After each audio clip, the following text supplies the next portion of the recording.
This is a Guide Your Light network production, creating podcasts with purpose. My name is Kiani Mills, and this podcast is created to help you see, feel, and experience the human side of business. I'm a business owner, an entrepreneur, and a parent. And like many who have travelled this path before me, I've been through the lows of the lows and the gut-wrenching pain. But I've been through the triumphs and the wins and the indescribable highs, all of which I consider to be my lessons in the school of life. On this show, we are going to start some conversations to ignite new world ideas into some very old age businesses.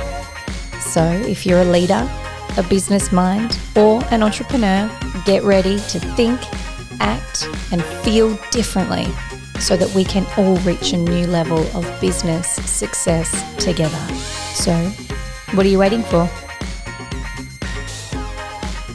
Welcome back to this week's episode of Can Humanise Business. I am here today with a good friend of mine, Matt Runnalls from Mindfull Aus. Thank you for joining me today. It's good to be here and in person, so I appreciate that. It's far better having conversations when we're like this. Oh. Probably, I guess, encapsulates everything that I'll probably find a way to talk about throughout this. Yeah, which is incredible too, because we are up in Queensland doing this, not in Melbourne, where we're both originally from. The weather's no different. We did just get poured on. Well, you people in Brisbane and Gold Coast keep telling me that it's better up here because of the weather and it's raining. So hey, I'm pretty sure you said you bought this with you. So. No, but I'm really, really grateful to have you here. And wherever we do it, who cares? Yes. We'll make it work. But as I ask all of my guests, give us your little spiel on what does humanising business mean to you? Yeah, and I don't think it's too much of an extravagant answer. I think humanising business for me is exactly what's enabled me to do what I do, and that's everything with the heart. It's the fundamental... The key fundamentals of what a human being is wired for. We're all wired for love, belonging, connection, contribution, and variety. But the only thing the human wants is to be loved, seen, heard, and valued.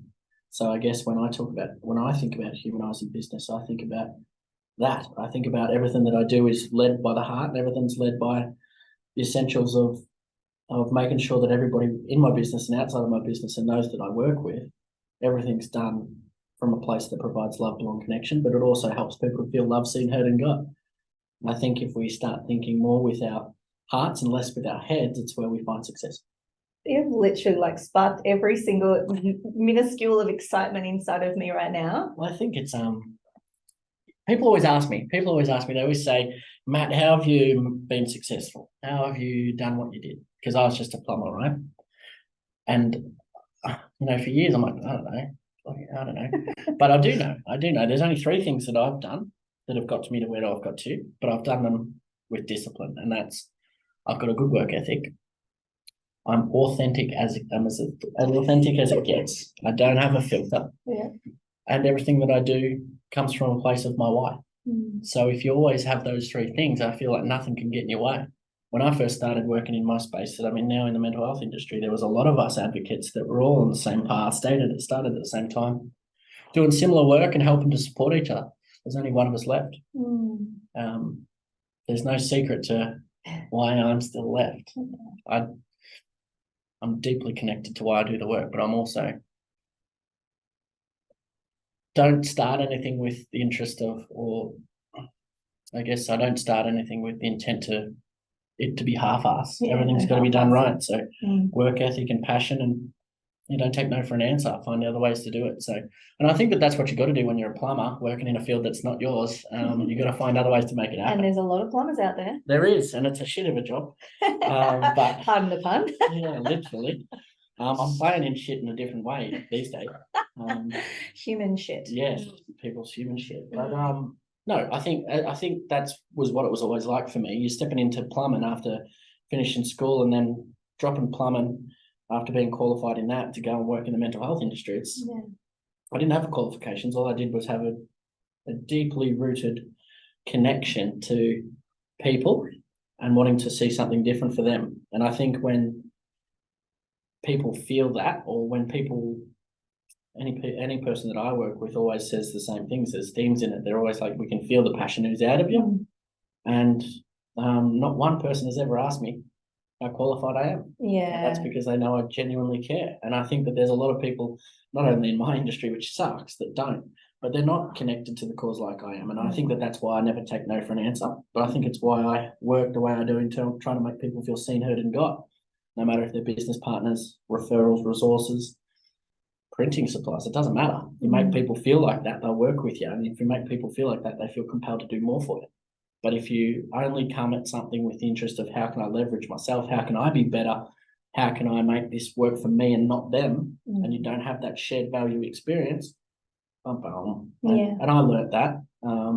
We often learn the hard way. Yeah, well, I used to go into meetings only asking how I could help them. Yeah. Instead of going in there going, hey, I've got to get something out of this too. Yeah. And therefore you go off track and you fall out of alignment with what you're doing and you lose focus and clarity for your initial vision and mission. So yeah, I just think everything's got to be that love seen, heard, and got. And that's what human beings fundamentally wired for. It's what we all want. So provide it for someone and it's magic what they'll do for you in return. Yeah, that's beautiful. And it really is a notion that has become really apparent in my world and in the people who I spend a lot of time with as well, is that heart-led way of being. It's get the fuck out of our heads and stop allowing this thing to take control. And when we talk about mindfulness or mindset, it's all the fucking mind. It's almost like that's the part where we need to shut off, start coming back to the heart a little bit more and letting it lead. Yeah, well, we get so caught up in the how instead of focusing on the why. Yeah. I don't think about how I'm going to do something, how I'm going to bring in money, how I'm going to do something.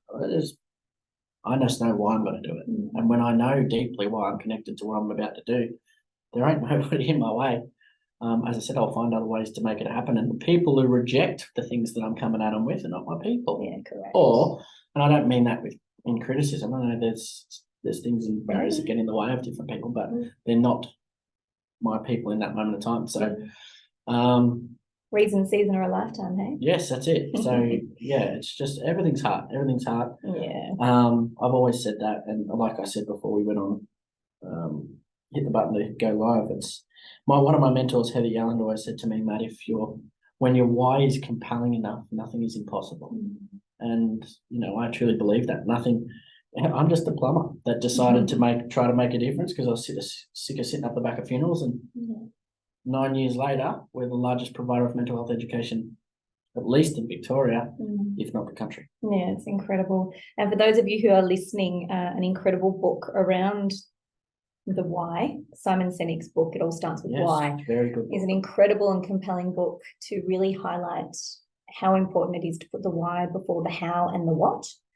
And I think Matt's just wrapped that up really beautifully, because if our why and in other contexts, potentially our purpose is the driving force behind what we're doing, then all of the doing becomes being, and we naturally fall into money, or we fall into relationships, we fall into opportunities. That is where we start to create, we create magic, because we're so aligned with our purpose and our why that the how and the when and the who just starts to kind of figure itself out. Yeah, well, you look at an example, right? Let's look at an example of a little kid. And people who listen to this will have little kids. His favourite toy gets broken. Ask him how he's going to fix it. He'll crack the shits and cry and throw a tantrum. Ask him why he wants his favourite toy fixed, and he'll fix it. It's as simple as that. And it's the same with adults, but we lose that as we get older. We get carried away with thinking about all of these external factors that are irrelevant if we just focus on the why. Why do we do anything? And when you have a compelling enough why, like I do, you get out of bed and you keep going. And you find another way. But I'm only interested in working people that have the similar whys. Yeah, which is fair enough too, because not everybody out there cares. Cares. Or wants to see a change. Yeah. And it's heartbreaking. But again, it goes back to they learnt what they know now because of their circumstances, situations, life, X, Y, Z. Yeah. How do you bring people back to that heart-led way of being? I think you've got to do that work on yourself. You've got to understand who you are at your very core. And I think, if you're just walking around the world blindfolded, basically, not exactly knowing what drives you, what gets you out of bed and what you're inspired by, and you're not living in alignment with those things because as a result, you don't know what they actually are.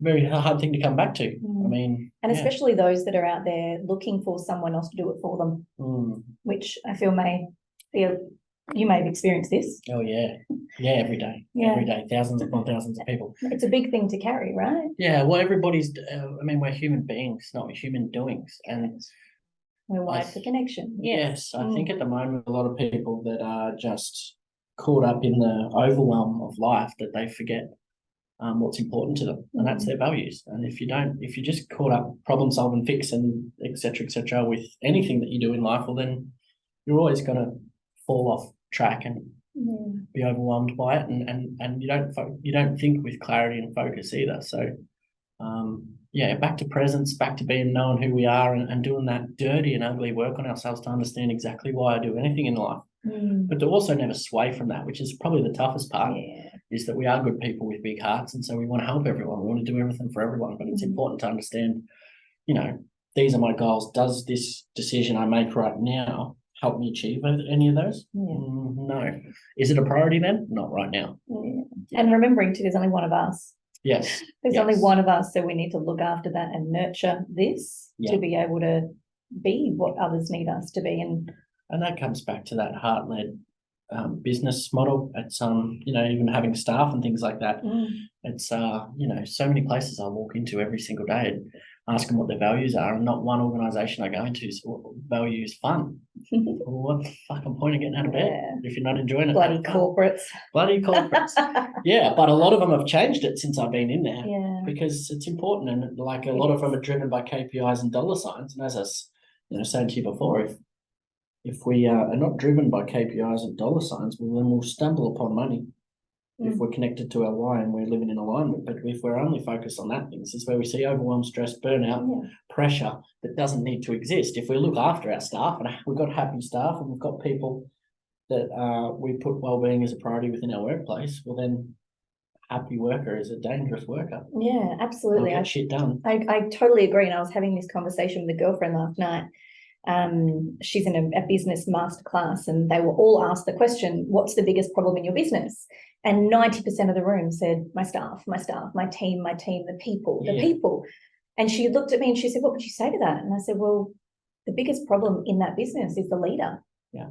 Because if the people aren't happy, or the team's not congruent in what they're doing, or in alignment with the values of the staff or the office or the organization, then our leader is majorly in control of that. There's a very big, Dr. Bart Andrews is more so in my field, but Dr. Bart Andrews is, a very well-renowned psychiatrist, and, it's very relevant to my field more so, but I think it's very relevant to anybody in business. He always says about, like he said to me many times, and said to other people around me, when we see mental illness being expressed, or we see overwhelm, stress, and burnout being expressed, it's a sign that the community and the culture is sick, not the person itself. 100%. So if you understand that and you agree with that, well, then you can go about trying to change the community and culture so you have less staff that are sick, overwhelmed, stressed, and burnout. If everybody else around you is succumbing to overwhelm, stress, and burnout, that's a sign that the finger needs to be pointing back at you rather than pointing at them. Absolutely. And some people, don't take care of themselves, but as a boss, as a leader, we need to put those things in place and be accountable to the boundaries and the rules set so that people are doing the right things. Can't control what they do when they leave the office, but there's lots of things we can do at work to make sure people feel loved, seen, heard, and got. Absolutely. I love that so much. And even if we kind of refer it to the human body, we know in ourselves that generally when we have an ache or a pain or a headache, there's something inside that needs fixing. Action signal. Yeah. Something needs to change. It's going, hey, warning sign, let's do something about this. Yeah. Same thing with business. It's an organization. It's an organism. When there's something that's hurting or sick, that's a perfect word for it. When something is sick or unwell in that organism, then it shows and it cracks. And something cracking isn't that person being bad or wrong or indifferent. No, that's us finger pointing. That's a symptom. When we finger point at somebody saying they're not doing their work, they're not lifting, they're dumb, they're stupid, can't work this out, they can't think for themselves. There's three fingers pointing back. I love three fingers pointing back, and one of them's bound to say, what could I do differently to help that person? Yeah. That I'm not provided. I feel like it's a really important place for those who are listening. If you do have staff and a team, or you're in some form of a leadership role, is before we go and start to blame, have a bit of a consideration, number one, for what's going on for them outside of the business, the organization. Number two, what's going on for them internally. And then number three, is there anything that I can do to support that person more before we go and accuse them of X, Y, or Z? There's nobody in this world we can't love once we look at them with our love glasses. But if you keep showing up in your shit glasses and you look at them like that, you'll find the thing that you don't like about them. And if you keep putting on your shit glasses as a leader or a manager or somebody who's in charge of people and looking at the thing they did wrong rather than why did they do that thing wrong, well, then you'll always have things that keep popping up that are wrong because you've got your shit glasses on. And if you go looking at life with your shit glasses, you'll keep finding it. Oh yeah, those things magnify. You're always 7 times more likely to find a negative than a positive as Australians. So more than likely we've got 7 sets of shit glasses and we need to change those with something more meaningful, which is those love glasses, and help people to be seen for the way they deserve to be seen. I saw a little post the other day too. I love it. I love also the fact that you've used shit consistently through this, just digging in the plumber. Yeah, well, there you go. That's been entrenched in your brain, hasn't it? Physical and emotional. Oh dear, I love it. So you're up in Queensland at the moment. You're doing some incredible talks. What is it that's lighting you up at the moment? What are you seeing? What's the feedback? What is it that is your driving force for the minute? Yeah, I guess like I look at yesterday's speaking gig in Currumbin yesterday to about 70 people, and people from everywhere, like they didn't know each other. They'd come there and I mean, these things light me up, the little things, right? It's an event that was sponsored and funded. So the tickets that they register themselves for are completely up to them.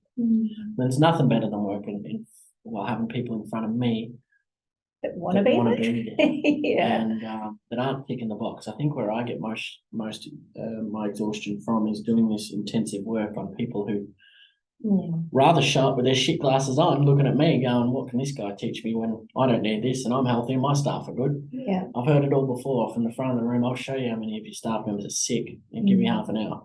So it's nice yesterday. I really love it, and it does light my soul on fire when you've got people in front of you that just give up a couple of their days to see how can they be better, how can they turn the dial in the right direction for people, and that's leading with your heart, and that's what we talked about at the start. So I think yesterday, there's so much emotion in the room. People just let go. They feel comfort. They trust me. But there are people who they see my face and name on a poster and be like, I'm coming to watch that. And they trust me. And when you trust me, there's magic in the room. But when you sit there with this, what's going to happen, and this expectation and entitlement and what can I learn here, you come in thinking like that, you'll find it. You'll find it.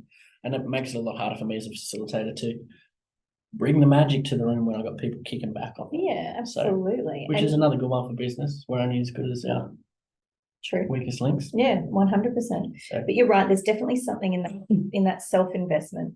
Yes. In having purchased a ticket, to choose to show up, to block out the time, and then come with no expectations. And I would highly encourage listeners do that at every opportunity. Yeah. Even if you're going to the movies or out for dinner or to the supermarket, the minute we step into something with an expectation of how it should be or will be, that's the minute we open up for disappointment. Yeah, 100%. 100%. But there's nobody, like I said before, nobody we can't love once we wear our love glasses, right? Or find something to them that we do love about it. Yeah. But it's the same in the situation. If you rock up with the intent to go, I'm going to learn something today. Yeah. You'll find it, and that'll be magic, but it'll be exactly what you need in that moment. Whereas if you come with the idea of this is how long is this going for, can I get out of here? You can absolutely guarantee it'll feel like shit for the next 2 hours. So we can trick our brains into believing anything's true. The same way I could look in the mirror at myself and go, you're fat and you're ugly, and I'll believe it. It's the same way we can trick our brain into believing something that's not necessarily true, in a positive way. So, I mean, if you remind yourself why you're there and what you're in there to gather or to gain or to benefit from. And tell yourself those things, you'll find it. And as I said, it just comes back to those glasses and how we look at every situation. So yeah, I love that, because I did hear somewhere that our brains don't know the difference between a joke and the truth. Yeah. They're most powerful things that we possess. When it's working for you, you can conquer the world. When it's working against you, it'll do its best to conquer you. Yeah. So it's important to feed it what it needs. And we all live with things we think about ourselves that aren't necessarily true. So it's more important to feed them to rewire that. And then, like I said before, 7 times more likely to find a negative than a positive. Feed it what it needs to overcome that. Yeah. So My favourite stat in the world is that I don't even know if it's a stat. I'm going to call it a stat. So We'll it sounds cool. It takes more muscles to frown than it does to smile. yeah. It's harder to frown. But also, come on, people. We frown and we have that rest and bitch face. It sends a message to the world. It's not attractive. Yeah, exactly. Yeah. We send a message to the world and the people around us about who we are. Yeah. And if that's, I always live by the thing that, I imagine there's a camera crew following me at any one time, and in a moment, in a month's time, everybody's going to be watching my movie. So you better absolutely make sure that you're fucking behaving. Because you really can feel and see the difference between just walking past someone on the street, someone who's happy versus someone who's not. Well, we run away from people who whinge and complain. We run towards people who are kind, caring, compassionate people who struggle. We'll go towards them. But if you're just someone who whinge, complains and bitches and moans and has shit all over their face all the time, I absolutely guarantee people will run away from that situation. So, as I said, we send a message to the world with everything we do, say, wear, and the way we express ourselves. So you carry a smile, you walk with an energy in your step and upright rather than looking down. You'll see opportunities, but you'll also more likely to be helpful to the people around you and invite people in instead of close people out. So, and all of this is really important to just being a human being. Yeah. So absolutely. And that's, where attention goes, energy flows. And if we're constantly putting our attention on the things that aren't working or going right for us or benefiting us, then great, we're going to keep seeing that. Just 6 seconds for emotions to absorb into our system. 6 seconds. We can change the way we feel in 6 seconds. Holy bejesus. So, question though. So say for instance, I decided right now, I'm like, fuck you, you're an asshole, I'm hating this interview. I'd walk out. I wouldn't do it, don't worry. I haven't yet, so it won't happen now. All right, so I've just felt crappy and I felt shitty and I'm angry. If I then go, I don't want to feel like that in six seconds, let's say 6 seconds, I'm going to go, no, I'm going to really enjoy myself and I'm going to commit myself to the rest of this interview. I'm going to feel fantastic. It'll work. Does that mean though that for that moment in time that I'm feeling the happiness, I'm happy, does that shitty part get looked at again, or is it just like ignoring it? Because the part I'm going down is deflection. Versus. So we're not trying to pretend we're something we're not. Yeah, that's important. We're always got to be authentic, and we're also got to own the shit that we're experiencing, not trying to avoid it. So we're not trying to trick our brain into believing something to remove feeling something. We've got to acknowledge that feeling exists and why it's there. But if we want to, when you're in a lull and you're like, oh, why is nothing happening the way I need it to happen today? If you change thoughts, feelings, and physiology, change one, change all three. Yeah. It's impossible to smile and tell someone you hate them and actually mean it. It's like if stereotypically you look at someone who we say is depressed, how would they carry themselves?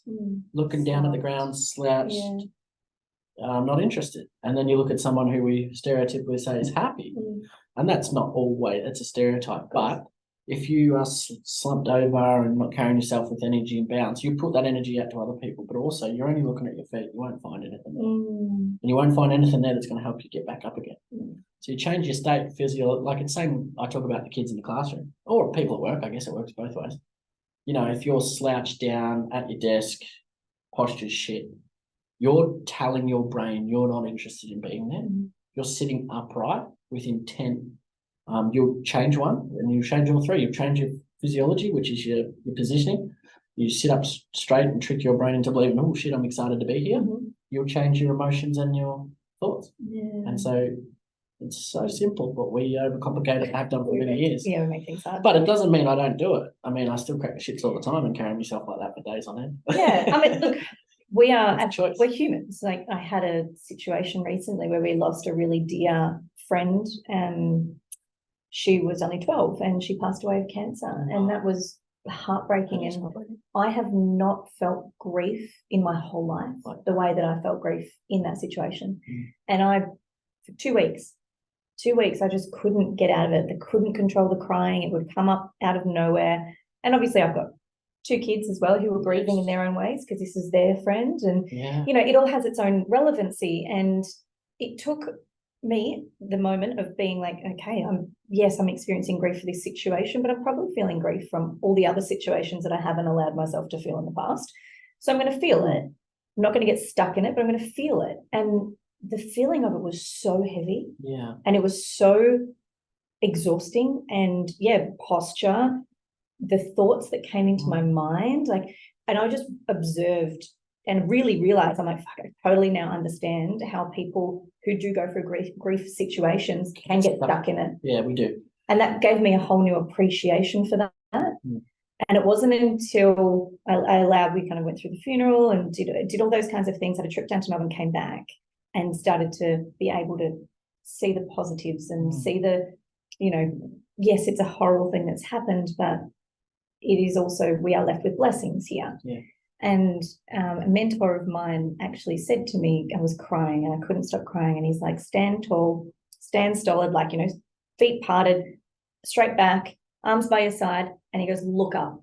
And the minute I looked up, I couldn't cry. I instantly stopped crying. And I was like, what have you just done to me? And I started laughing and smiling. He's like, it's impossible to feel sad in that posture of strength and looking up. It's impossible to feel sad. I was like, it's true. Oh my God. Yeah, other people will refer to that as grounding techniques. Yeah. And if you ground the right things to yourself, I have a grounding thing where I crunch my right hand. Yeah. And I will let go of any vocal expression, and it's a gratitude call. And so I know this is instead of releasing it through your mouth, you do it. So I know that when I initially grounded that technique to myself, I was at the St Kilda beach with a handful of sand, and I thought of my favourite ever memory, and I let it out, but I scrunched up all the sand and let the sand go. So wherever I do it, whether I'm in the concrete jungle of the city or if I'm wherever I am, I know I can feel that sand and I can remember where I was. And that's the difference between happiness and joy. Joy is that thought, which is internal memories of something that was grounded great. Inside of you. You can't take it away from. Happiness is an external feeling that if I take the external thing away from you, you're now sad. Yeah. So I always, and that's why that pursuit of happiness thing doesn't sit well. Yeah. Doesn't sit well because it's the pursuit of joy. Because I can take happiness away from anybody. I've never heard of that differentiation between joy and happiness. Two very different emotions. Much sense. Yeah, two very different emotions. Holy crap! I'm going to stop chasing happiness. I'm going to chase joy and contentment. Yeah, joy and love and contentment. Happiness, like I said, we'll use the example again of a kid. We go for his toy, take it off him. When you give him a toy, what's he feeling? Happy. Once you take it off him, what's he feeling? Sad. You can't take my holidays, my memories, my friends, my thoughts off me. Yeah, wow. Joy and contentment, that's internal. And I guess too, when you look at it from like a relating perspective, it's like, that person makes me happy. Yeah, and I need and if that person goes away, wow. And that's happiness. Yeah, wow. Yeah. So joy and contentment is characterized by the feelings innately to us, which is internal. So you cannot take it away from me, which means I can go back to that thought whenever I want. Right. And that's the practice of gratitude. That's the practice of grounding techniques. It's like, I know what I need to do in those moments I feel like shit that will bring me back. But if we're not familiar with these tools and these skills or the articulations of it, then we'll be without that skill. That's incredible. Yeah. And simple.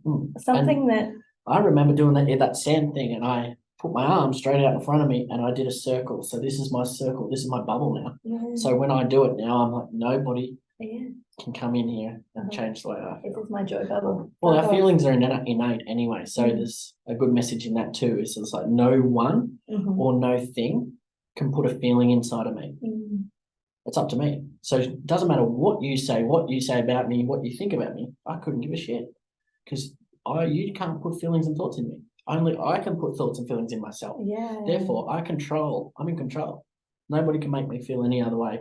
Yeah, people can say things about you and do things to you that aren't nice, but it's my response to that. So that's more like them, they can suggest it. It is up to you if you take it on. Yeah, that's what I mean. When we see a lot of people in relationship breakdowns who are not in a good way after a relationship breakdown, and then they find that next shiny thing and they're happy again. And I'm like, look, fill the void. Yeah, fill the void. But it's just like your soul happiness is reliant on having a companion, which is a need. Yeah. Right? Instead of being like no one and no thing can change the way I find joy and contentment. So no female necessarily for me does anything different to what I'm capable of doing for myself. Therefore, I want a partner to share life experiences with, but I do not need one. That's right. Yeah. It was really, it's been brought to my attention recently, especially after the grief. Through the grief, I felt a lot of loneliness, and this is something that we've spoken about, because when you're traveling and the loneliness, it's a lonely place. And one of my mentors actually shared with me that I don't know what study, I'm sure there's stats to it, but it is that as humans, we are innately meant to be with other humans and in connection. And Love-belong connection. Correct. So as an individual, we are capable of individually filling 60% of our need for self-love, self-fulfillment. And then the other 40% is where we need family, friends, external happiness, love, support, all those kinds of things. And I realized in that moment that for my whole life, I truly believed that I was, number one, capable of filling myself to 100 at every single point in time. And number two, that if I wasn't, I was a failure. Yeah, it's interesting, isn't it? And so then I went back to that stat and went, oh, shit. We are wired as human beings to be loved, seen, heard, and got. We're fundamentally wired for love, belong, connection. And I think it just comes back to those fundamental things. Love, belong, connection. If we, isolation and loneliness is the biggest cause of depressive symptoms. So why do we isolate? Why do we feel lonely? When we have an absence of physical and emotional connection. So it's like when COVID happened, right? Everyone's like, I'm so lonely. It's like, hang on a minute, you shouldn't be. Because it's okay, you're losing the physical element, but you should still have an emotional element. But people didn't realize, or they realized for the first time that they didn't have that. And we'd also filled our emotional needs through physical interaction. Yes. And we hadn't really paid as much attention to the emotional. And people, as I said, when people have a disconnect between love, belong, connection, they retreat, they recoil, and they suppress, and they isolate. And that's where we see depressive symptoms coming in place. And that's why it's always important. We might be distances from people, but we should never feel alone in this world.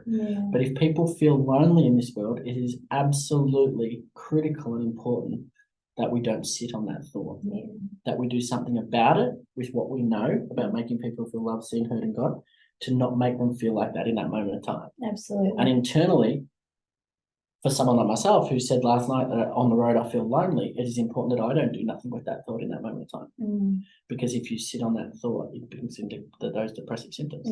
So number one cause of depressive symptoms is loneliness. And as I said, loneliness is caused by physical and emotional disconnect. And I really do feel as well, and I know for me in those moments of acknowledging the loneliness and then going, hey, if 40% of this is allowed to come from outside, let it, but in a healthy way. Do never ever just fill that void with something because I need that 40%. Correct. Otherwise you'll just get hurt even more. Absolutely. So. And for me, I'm blessed to have children. So I go and love my children, and I love my friends, and I go and walk down the beach and I smile at strangers, and it can come in so many simplistic ways. But in that moment of darkness, and as I said, I have a newfound appreciation for the strength it takes for people, because I was a bystander in that grieving situation.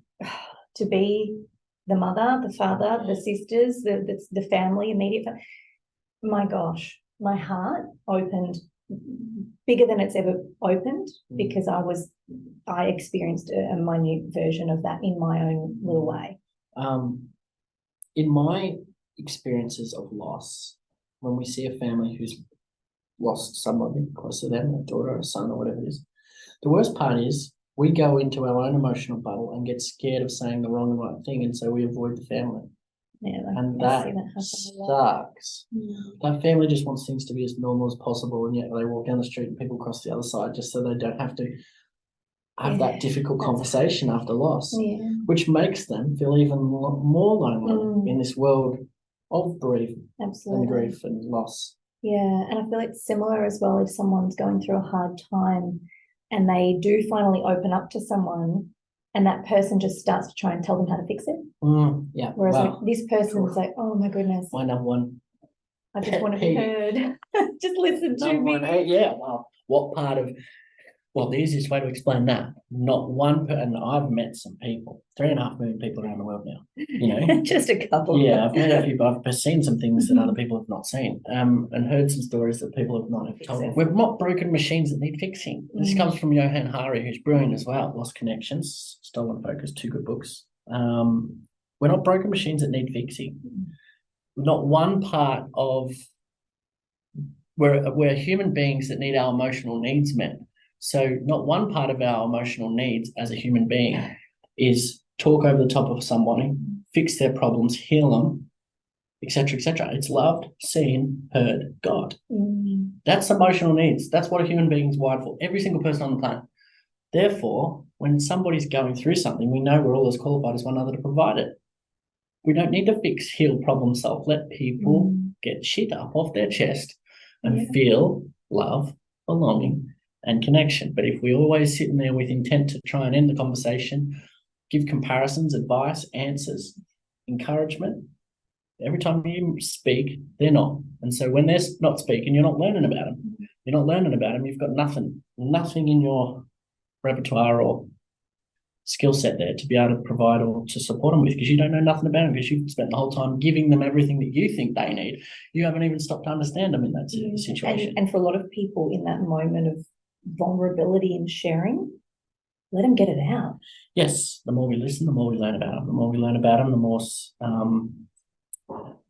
more ways we'll have for them moving forward to feel that love, seen, heard, and got model. So, yeah, as I said, when I do it in person, in the interactives that I do, and every single day, people always really struggle with sitting in silence for 2 minutes and just listening to their partner. And they can't do it. They can't do it because they want to jump in. I always use the example, what do we do when like a 4-year-old's in aisle 4 throwing spaghetti cans around on the floor having a tantrum? What do we do as a parent? What's the first thing a parent does? Stop! Yeah, why does a parent want them to stop, and why does the parent want to shut them up and shush them? It's embarrassing for us. Embarrassing for the parent. But the parent's not the one feeling all these big feelings, it's the kid. But yet we just want to silence them and move on because it's about us. Instead of shut up and get out of your own emotional bubble, go and get in that kid's emotional bubble. Imagine what it feels like to be that upset, angry, or frustrated where you feel like you've got to throw a tantrum. And mind you, a 4-year-old doesn't have the ability to regulate. So it's just like, but yet it's all about us as a parent because we don't want to be seen with that kid. It's like, get out of your own bubble and go jump in that kid's and find out what he's feeling rather than worrying about your embarrassment. Because if, like we said before, like conditioning that we set there for people is that kid will grow up in a world where he believes that he's got to shush his big feelings. And like I said not too long ago, everybody wants a person with a big heart until that person with a big heart shares his big emotions. Isn't that is horrendously true and so true, heartbreaking at the same time. Very heartbreaking. Very. As a woman, we all want that emotionally available man. You're right. Until their big emotions come out, and you're like, hold on a second, I'm not your mum. Yeah, I'm not it's like, equipped to do this. Yeah, I wanted a bloke who's strong and supportive of me, but I don't want to have to be as supportive the other way. Yeah, it's true.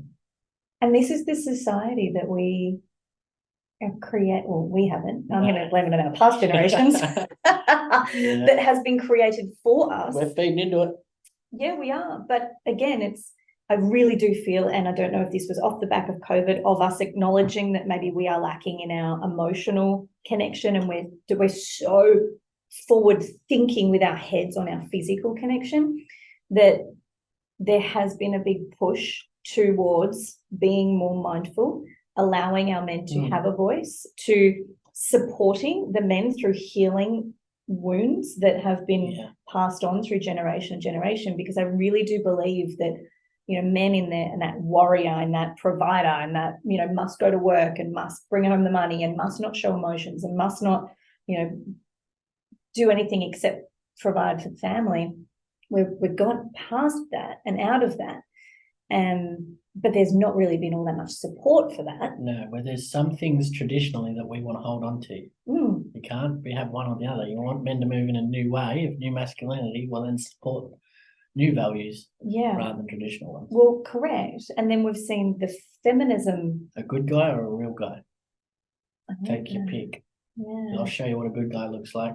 I'll show you what a real guy looks like. Yeah. Two very different people. That's why I'm teaching young blokes. Who do you want to be? A good guy or a real guy? Yeah. I like that because even though people go, oh, good guy, good's good, right? Is it? Not if you're not being who you really are. Correct. And not if you're suppressing things to be good and then having the things that we're suppressing come out in unhealthy ways. Yeah. Who's good for? Yeah. Yeah. Well, that then also instantly becomes being good for someone else. Are they filling their own emotional needs? We only get one of these lives as much as we know it. Yeah. So what's the point of living another minute, let alone another day, trying to be someone you're not? Yeah. And I did that for a very long time, the fundamental difference between fitting in and belonging. We're wired for belonging and connection. Fitting in, where I have to show up and try to be someone I'm not to feel appreciated. And then there's belonging, where I get to just show up and be Matt. Weird, wonderful, wacky, unique to me, imperfect, stitched together. Not bad at the end of the result, but I get to be who that person is, and as a result, I'm loved by the people I truly deserve to be loved by. But the more time I spend trying to pretend I'm somebody I'm not, I'll be loved by people who love me because of that guy rather than who I really am. Which in turn, like I guess again, if you pull out a boat and we've got this one boat and the rest of our life and we've got 12 seats on it, you fill up your 11 seats plus yourself with people who like you because you bring this to the table or that to the table. When the boat needs to be rowed in the right direction, none of them pick up the oar. Therefore, your boat just goes in circles. Or if you have a boat that's full of belonging, 11 people that jump on your boat who love you for the way you are, even though you make mistakes and fail and stuff up from time to time, they pick up your oars and paddle it in the right direction. And funnily enough, your life moves fluently where it's meant to. That is such a beautiful analogy. That's how it's true too. That's what happens. Why the hell do we make life so fucking complicated? It is so simple. You know what's been said recently? When I go and speak in audiences, I say things and I literally have the audience right now go, is that actually true, Matt? I'm like, what sort of questions that? Do you really want to stand up the front for 2 hours talking shit? I'm just going to backwards flip the truth just to fuck with you all. I'm just stirring you all up. Gotcha. But it's because everything that I'm saying is so simple. Yeah. And I'm just spitting it out in a way that makes it so relatable for people. But the thing is, we overcomplicate it. We do. And we always have. Wellness isn't hard. Business isn't hard. Life isn't hard. Humans aren't hard. But we try to, we do make them all hard. Overcomplicate it all. The more people who understand what we're wired for, like I said, love, seen, heard, and got, the better this world will be. One person at a time. Wow. Well, actually, you're kind of talking to rooms at a time. So what are we up to? 3.5 million? Yeah, something like that. Imagine if I get to all of them. Yeah, It'd be a nice world. And the beautiful thing is, there are more of you out there in the world doing it globally. And we are just very lucky to have you here in Australia. I just think the real benefit comes in, I can do whatever I want out the front. It's really up to the people who are sitting in front of me on what they do with it. And that's something you can't control either. No, I could say, I've always said, like even our primary school program at Mindfull Aus, I got the number one primary school program in the country, no doubt about it. Evaluated, effective. If I give it to the wrong person to deliver it, you can absolutely guarantee that evaluation goes up the shit creek. Yeah, absolutely. Because you have to have the right people delivering these messages, and you have to have the right role models mimicking it. Yeah. For kids to imitate. And again, as you said, the right why. Why are you doing this? Because if you're doing it for the dollars, you're not going to see results. But also the people in front of you will feel that. Absolutely. Yeah. Intention. What is the intention behind it? Yes. Yeah. It's remarkable. I feel like we've covered so much. Yeah, and I mean, the good thing is anything that I talk about is transferable to any part of your life. So it's just like, I know what you do is a lot in the business world, but I mean, I feel like this is relevant for all of us, whether you're at work or at home. It impacts your work or it impacts your home. So and it impacts both. And transferable skill set. Part of the reason why I started this podcast and the speaking that I'm doing is because we shouldn't have to separate the two. No, we shouldn't have to be one version of us in the office and then another version at home. I talk about it every day. And I found myself in that exact position. Yeah. We don't come into work and hang our mask Mhm. on the coat rack. Mhm. Mum hat off, boss bitch on. Yeah. I'm here to work. Work and play separate, Matt. I Yeah. know what you're saying is great, Matt, but at the end of the day, work and play is separate. Mhm. No, it's not. You spend 400 to 600 minutes at work a day. You spend 400 to 600 minutes sleeping, if you're lucky, next to somebody you love, but you spend more quality time a day with the people you have at work Mhm. than your loved one. Yeah. So why the are we walking into work Yeah. pretending our shit outside of work doesn't exist? Mm. When the Or people at walking work are the people you spend the most time with. Yeah, or Own walking it. into a job that you hate and don't want to be at. You're Tell me you don't take that home. 1,440 minutes in a day. Far out. 400 to 600 of those, you are being someone you're not. Yeah, wow. What a fucking waste that is. Yeah. And you'll never be loved the way you truly deserve to be loved until you step into the greatness of who you are. Yeah, value yourself and your worth. I feel like that's something that has been somewhat forgotten. And the only, I guess, coming from working in like the law firm, legal industry, from, as soon as I left school, straight to the city, straight into a law firm, pencil pusher, worked my ass off, got there early, worked late every day to work my way up the ladder, because that's how I was taught. I was taught by watching, and I taught by learning that work hard means results. Work hard means achievements. Get achievements means success. Success means happiness. No, freedom equals happiness. Yeah, well, that's not fucking true. Yeah. Freedom equals happiness. Yeah, absolutely. And how do we create freedom? By doing one of the things we love. Correct. But I guess for me, it was that monkey see, monkey do. Yeah. So you just innately go into, yeah, correct. You go into watching what the big people do and learning from those around you. And it wasn't until I got totally shat on by that idea that I went, actually, surely there's another way of doing it. But for a lot of people, they don't know that there's another way. They go, oh, this is what my mum did and this is what my dad did, so I'm just doing the same thing. Whereas, fuck that. We are our own human, and this is where that self-worth comes into it.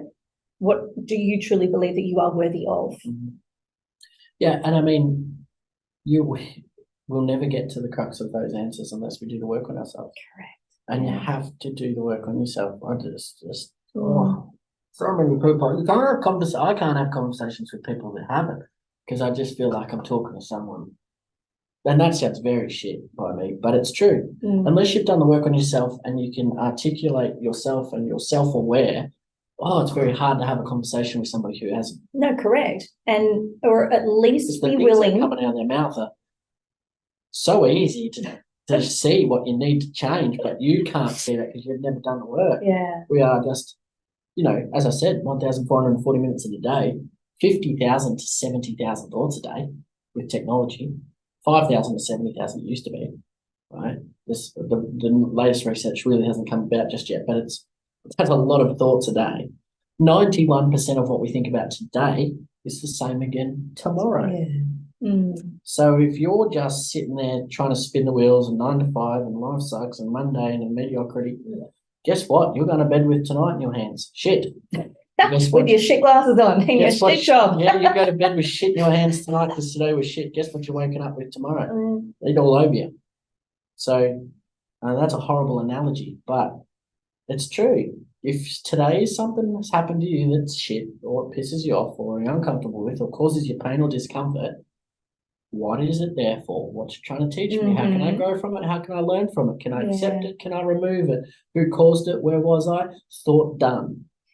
And if this is something, as you said, 91% of our thoughts we carry into the next day. So if we are consistently carrying those same thoughts from those same experiences and those same behaviors every single day, perhaps the thought then needs to be, what can I change? Yeah.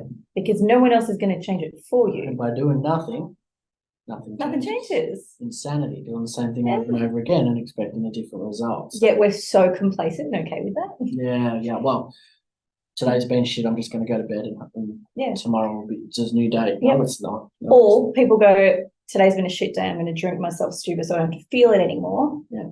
And then go back tomorrow and deal with the shitness. Food or do whatever you need to do. But the habits, Yeah, the addictions. Yeah. more time on self. 1,440 minutes in a day, 400 to 600 at work, 400 to 600 sleep. And if you're lucky, like I said, there's 1,200 max. You still got 240 minutes in a day. Yeah. So what's your excuse for mindfulness, meditation, gratitude, exercise, nutrition, cold showers, yoga, bloody music? Yeah. Somebody tell me they've got not enough time in the day. Someone tell me. Yeah, correct. Someone show me. Tell me your excuses. Get off social media. Show me. But as you said before, that our bloody corporates don't include fun. So if you can't find fun in any of those other minutes that are taken up by sleeping and work, go have some fun. Yeah.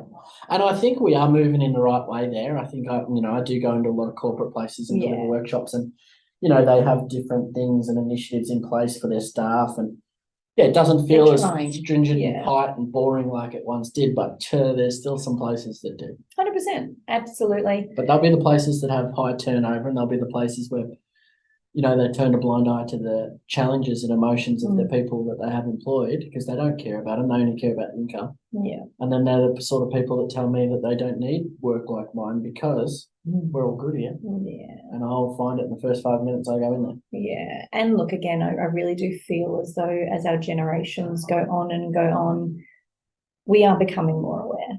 We are. A $7 return on every dollar for an investment in well-being within the workplace. So you want to make money? Wow. There you go. Go get healthy stuff. I love that. For every dollar spent, $7 investment return. Hear that, corporate businesses? Hire me. Yeah. Right.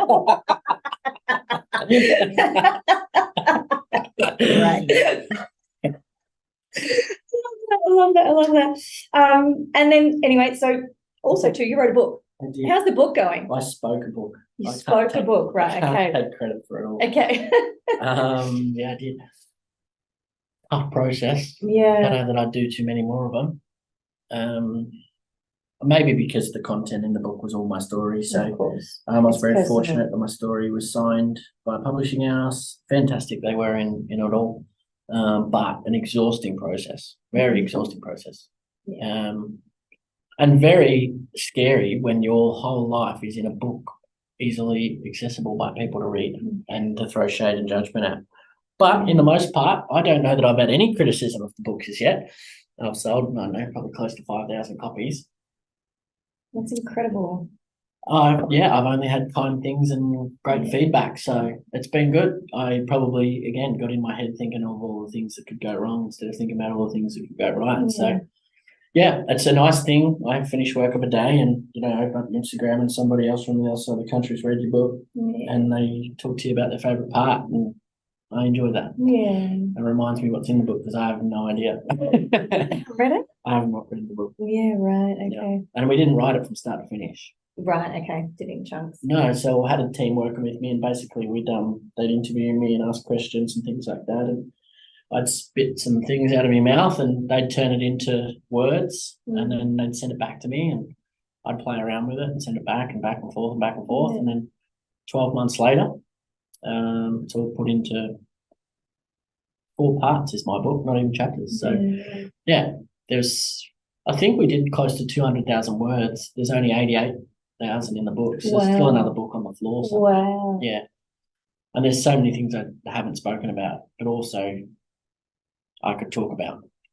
So there's definitely room for more books. But I feel like it's a really courageous thing that you've done. Not only do you put your story in front of rooms and audiences and schools and organizations, this is a very confronting thing. Yeah, and one of the things that we fought back and forth with at the publishing, and fought's a bad word. They just were sort of like, do we really need to do this, Matt? And that was me saying that I want to be very transparent in this book, that I'm not a role model, I'm not someone your kids should look up to, and I've made mistakes and I'm not an angel. And they're like, I don't think you need to go and do that, but it made sure that it made the book. So I wanted to tell people all the things that I've done wrong and all the things I've done to hurt people. And I wanted to be very, very clear that while I do good work, I've not always been this person. And that was important to me because a lot of people, because I do this work, put me on a pedestal that I don't belong on. And I don't like being on that pedestal either. Well, it's a far way to fall off that body. Yeah, and it means that people always expect it of me to be somebody I'm really not. Yeah. And I make mistakes, I fail, I've broken the law plenty of times, still do. I reckon that's part of the dehumanization of it all. Yeah. Because you're no longer a human, you're then an icon, I would say. And that's not how you want to be seen. No. You want to be raw and vulnerable and authentic and be able to rock up and wear whatever the fuck you want to wear and say whatever you want to be able to say without being judged and ridiculed. So the fact that you fought for that, and I feel like fought is probably a really good word, because that stands out and shows who you are as a human. Yeah, they said to me, I remember them saying to me around the round table, they said, I don't think you need to go put this stuff in. And I was like, no, I do. Yeah. And this is a me thing. Yeah, it's important to me that I did. But yeah, they were fantastic in the whole process of it. Exhausting it is, and that's not on them. That's just when you've got a journey like mine, it's exhausting to. Well, you had to live it, like you. Well, even though you were speaking it, and not. Well, these people didn't know my story, so in order to write the book, all the way back to the start, I did everything, and that's why there's 200 and something thousand words. So I had to relive everything down to, I'd tell a story and they'd go, "What? Sorry, Matt, that back there. Why did that happen? Can you tell me more?" I'm like, I've never told anyone that. Yeah, wow. And I'm a very open book. Like, I tell stories on stage, so it's just like, it was exhausting, but bit of emotional hangover once it was out there on the shelves. It was that nervous feeling, like I said, of people get like, will anyone buy it? Yeah.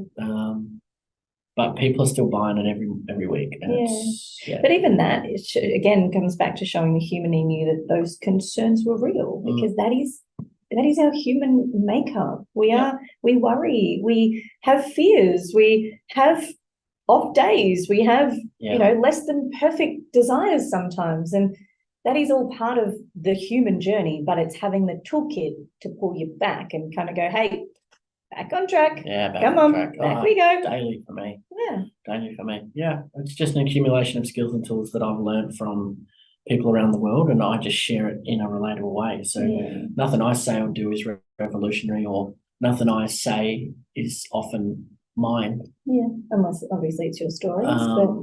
I've accumulated from the world's best change agents, and instead of people having to go on a 20-year journey to find wellness and things like I did by themselves with no help and support, I've got it here for you. So you don't have to go look on that hard.